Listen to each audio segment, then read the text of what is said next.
Hoy noche está Ahata Excellence Awards 2025, onde nós está celebrar 38 empregados que agora escolhi como mejor e mejoran. Para mesmo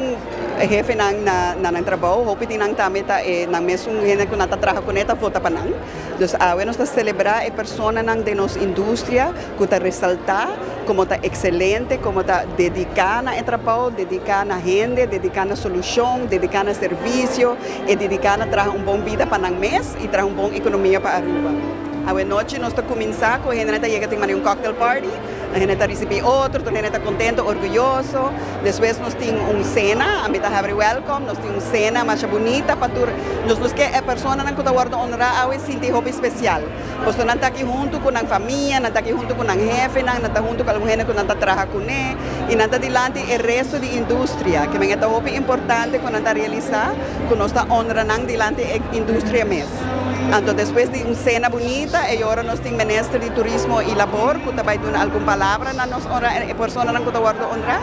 E depois disso, tem a cerimônia onde nós temos o honor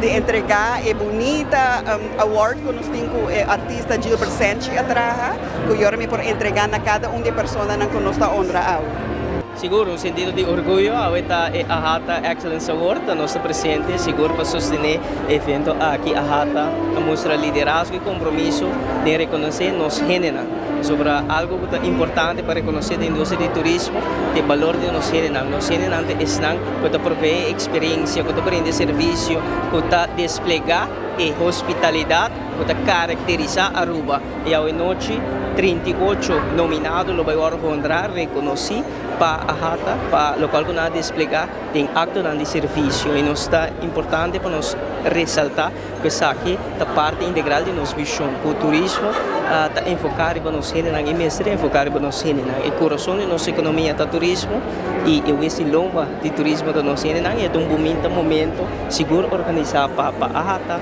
a senhora CEO e presidente de Ahata, a senhora Tisa La Sorte, e aí para vários anos acaba de organizar uma ocasião hobby bonita, onde nós não por vir junto e guardo reconhecer para o qual nós desplegar e essa é a essência de hoje noite e para nós é importante para ressaltar está hecho que nós para hobby acaba a criar uma reputação de desplegar hospitalidade e qualidade alta. Isso é determinar e distinguir Aruba de toda outra destinação. Isso aqui está confirmar também o local que tem questão de ata, que o da Aruba diferente é hospitalidade. Nós generam e hoje noite nós estamos para celebrar nós generam e como Ministro de Turismo nós estamos presentes para sostener nós generam para fazer compromisso também de parte do governo de Aruba para junto com stakeholders de maneira Ahata, sector privado e junto com nós generam nós vamos escrever a seguinte história de turismo de país Aruba. Me quero uma noite grande e segura para toda a indústria de turismo, caminha com excelência, bota o arco de tour e trabalhadora, caminha com opinião ser ponida em luz à noite e não tem história excepcional para contar e compartilhar com o povo de Aruba e me quero seguro agradecer para a invitação, pero a la vez também felicitar um tour que a noite está iba dia award aqui. De que é trabalhador tá backbone o resto de lomba seguro de parte do turismo, caminha com nossa economia, nosso pilar principal e me quer reconhecimento na maneira a noite está dando empurre também para cada trabalhador de uma mais de uma banda e também agradecer e reconhecer cada de nós para esforço.